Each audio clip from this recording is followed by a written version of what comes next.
Hey guys. Hey, yeah, I know it's not very often that you see my mug, but something important here I wanted to let you know about that we're planning here at Grandview Livestock. Kind of excited about it. We wanted to do something like this for quite some time. We're going to do a grazing school of goat grazing, sheep and goat grazing. I don't know exactly what we'll call it yet. We're going to do it in conjunction with Dale Strickler. If you don't know Dale, you can Google that name, Dale Strickler. There's a ton of YouTube videos. Dale is an expert in cover crops and grazing cover crops and soil health, managing pastures, and so he's agreed and we're working on this together. It's going to be August 5th through 9th. It's actually going to be a 5-day school. 3 days are going to be Dale talking about soil health and cover crops and grazing cover crops. Now we're going to have like the morning time is going to be a classroom type setting at a restaurant in Garnett, Kansas. And then in the afternoons, we'll be out in the field. We'll be either at his farm, that's just south of there, or here at our farm, and that's east of there, about 15 miles. So I can't tell you everything that Dale's going to talk about. I've heard him speak several times. He used to be the manager at Green Cover Seed in Iowa, Kansas, at their Iowa warehouse. And I've known Dale for quite some time, but you'll listen to him and it'll make you think, I wonder what really is possible if I had my soil working for me, if I had cover crops working, if I grazed properly. I really can't tell you what he's going to talk about for 3 days, and when I get more from him, I'll let you know. But I know it's going to be worth the listen, and there's no way you're not going to come away with quite a bit of knowledge and understanding. It's going to make your operation, it's going to make it more profitable, but it's also going to make it an easier operation to work in. Now, I'll tell you about what we're going to talk about. I've just been working on a little list here. We're going to center on goats. But now we have sheep also. A lot of things we're gonna be working with sheep all the same way. So if you have sheep, come. If you have goats, come. If you're thinking about having sheep or goats, come. Now, what we're going to be talking about is a lot that has to do with fencing. A low-cost fencing method that keeps sheep and goats in. And tell you what, we use electric fence, and I'm anxious to show you just how easy it really is to keep sheep and goats in. We don't have any trouble. Rarely that we get anything out. It's rare. I wouldn't say never, but it's rare. Even if the fence goes off, electricity goes off for a while, something's happening, it's rare they even try the electric fence because they don't like it. I'm going to show you even how to use a fence compass, how to track down shorts, how to save yourself a ton of time and energy, and how to work with electric fence and make it work for you. I'm going to show you even how to make your own solar charger. It's hard to buy a solar charger, much over 1 joule. We've got most of our solar chargers are a 12 joule system, and we'll show you how to make those. We're going to show you our working and handling facilities. We're going to have some goats up, probably some sheep too. We'll show you how they handle in the bud box. We'll show you a simple way of making that and the two systems that we have, and they're not incredibly expensive, and you could probably do it for less than we did, really. Now we're gonna look and see, you're gonna pay for those systems, working systems, I'm going to tell you, they don't cost you. We're going to talk about that. What does a working system cost you? They don't cost you. They pay you. They are a tool in your hands that make you money. You have a decent system to work your livestock in. We're going to look at the eyelids of some sheep and goats, or at least goats we know, and show you how we do the FAMACHA scoring, how we approach the worming, the wormers that we use. We're going to go through all that, and you're going to get a chance to do it yourself on our goats here. We'll have some up. We're going to talk about how to build a catch pen. Every one of our remote pastures has a catch pen. It's just so much easier than trying to build something. And they're not very expensive. You figure all that up on a per head basis. And over the years of making them, we've kind of found out the best way, the easiest way to not only make one, but make it work better.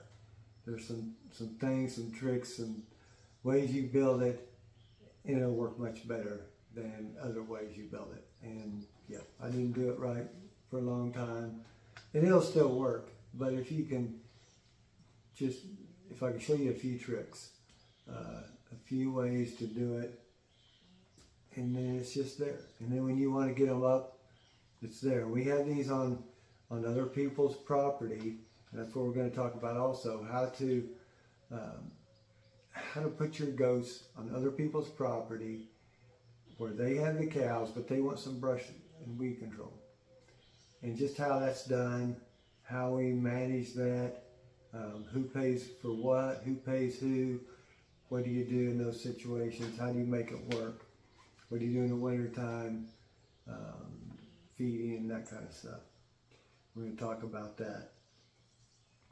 We're going to go through our vaccination protocol, the whole calendar. We're going to take a year and show you what we're doing, every month, as far as handling the goats, working the goats, weaning the goats. We know this happens. When's the best time to sell? We're going to go over all that. You're going to have a calendar when you leave here of what you need to be doing at certain times of each month. I'm going to show you some ways to save kids, some little life-saving techniques. When you get a kid that's chilled or cold, and we're going to show you even how to build a simple hot box. I say it's simple, and it is, and there's not much to it, but sometimes people just, if you can see it, it's simple. We'll put it that way. So yeah, I want you to know how to do that. If you're kidding in colder weather, you're going to want something like this if you don't already have it. No reason to take those kids in your house, really. I used to do that. Yes, there's no reason. We're going to show you, back on the fencing here, I made a note. I want to show you how to do gates and water gaps. That's two questions people ask. How do you do your gates? And what about water gaps? You can't put electric fence, you can't do that on a water gap. Well, yeah, you can. It's really very simple, and it's very, very effective. And we don't have livestock getting out of our water gaps. We're going to go over those things. We're going to be out in the field looking at all that stuff. And I'll show you, exactly how it's done. We're going to talk about, the ingredients for a profitable goat business. How do you know if you're making any money? You're feeding a nanny or a ewe, and this will work for a cow also. You're feeding her 1 year, she's getting bred. Then the next year she kids, and you're still feeding her, and you're feeding the kid, and then maybe the next year you're selling the kid. Well, how do you know if you made any money in that whole process? And then you keep back your replacements, and you sell your cull animals and all that. There's spreadsheets that I want you to have that will go over all that, and I'll make it, kind of define it for you. Okay, yes, even though it doesn't look like I made money, but yeah, I kept back $10,000 worth of replacements. There's money in that, see, that you don't count. So we're going to look at even, how to run a business that raises goats, sheep, cattle, really, any of those. It's different than raising the livestock. Running a business that raises livestock is different. and there's, quite honestly, there's a lot of people with livestock that don't know how to run a business raising livestock. I want you to know how to do that. Nobody ever teaches you that. I went to K-State for 4 years. I never learned anything like that. No, they never taught me how to run a business that raises livestock. Okay? So when you leave here, I want you to know how to do that. I want you to realize that when you come here, and I really can't tell you how much it's going to cost yet. Dale's working on that. Dale's going to do 3 days. We're going to do 2. The way I understand it, we'll have it where you could go to both. It'll be a week long.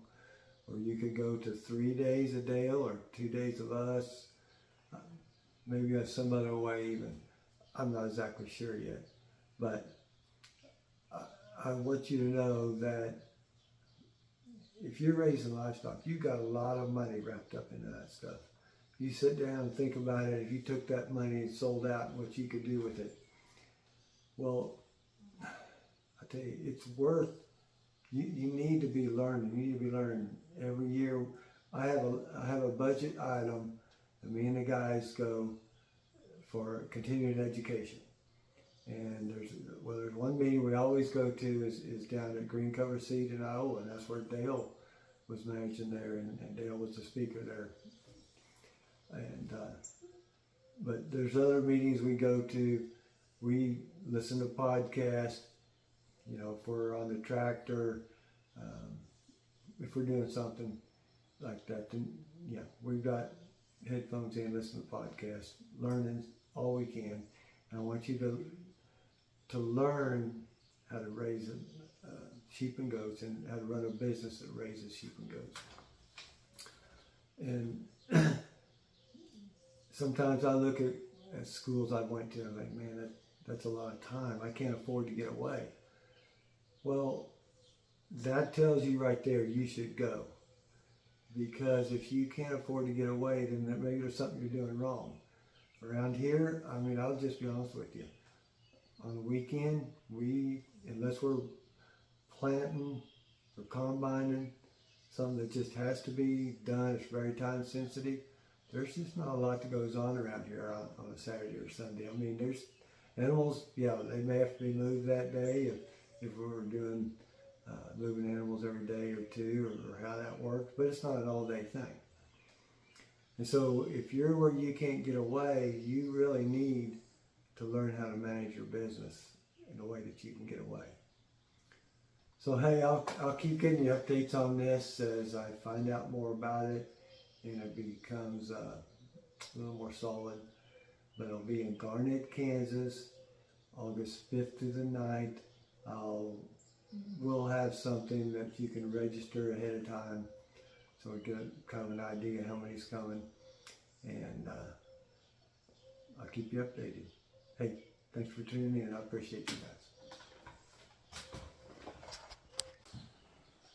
Hey, sorry about that, but as always, there's something I wanted to add to that, and I forgot about it. But, you know, I want to tell you that when I'm making those videos, and we've got videos of doing lots and lots of things, and I try to show you whatever we're doing. You know, we're building fence, whatever we're doing. I try to do a video that'll show you, but you know, I don't really feel like I do it justice. And I heard this story once, but I feel like a guy that went to the ocean and took a jar and scooped up a bunch of ocean water and took it back to his family and said, holds up the jar and said, this is the ocean. And I'm trying to show you the ocean. You cannot get what it is unless you see it yourself, right? I can't explain what the Grand Canyon looks like. You gotta go to the Grand Canyon. You gotta go to the ocean. And that's why I'd like for you to come here. So I really feel like we could do a better job of explaining and helping you be successful if you're right here, boots on the ground. And I wanted to make that clear. So, yeah, when you're watching the videos, You're getting really all I can give you right there at the moment. That's all I know what to say. But if you're right here, you're seeing and experiencing it. See, that's the difference. Hey guys, I hope to see you. I'll keep you updated.